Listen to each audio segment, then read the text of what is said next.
في قلب القاهرة القديمة شاب مصري اسمه علي لقى سر الأسرار. صلي على النبي واشترك في القناة ويلا بينا نبدأ. وسط غبار السنين وأسرار الحضارة المصرية القديمة، علي كان بيدور على أي كنوز فرعونية. ما كانش يعرف إن القدر مخبيله اكتشاف هيغير تاريخ البشرية. في سرداب مهجور تحت بيتهم القديم لقى صندوق عليه نقوش غريبة. جواه كانت بردية ملفوفة بعناية، بردية الأسماء المحرمة.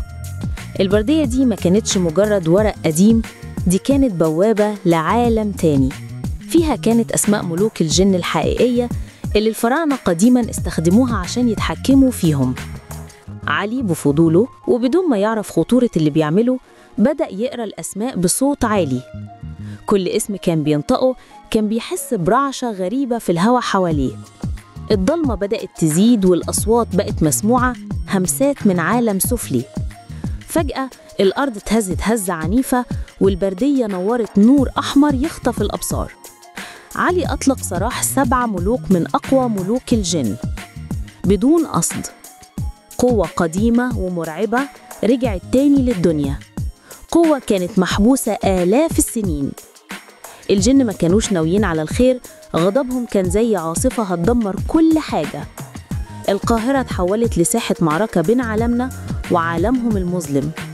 علي فهم إنه لازم يصلح غلطته، لازم يلاقي طريقة يرجعهم لمحبسهم. بدأ رحلة البحث عن طريقة الفراعنة القديمة للسيطرة على الجن مرة تانية.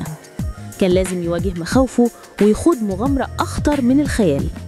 مصير العالم كله بقى بين إيديه. هل هينجح علي في مهمته المستحيلة؟ هل هيقدر ينقذ البشرية من لعنة الفراعنة اللي أطلقها؟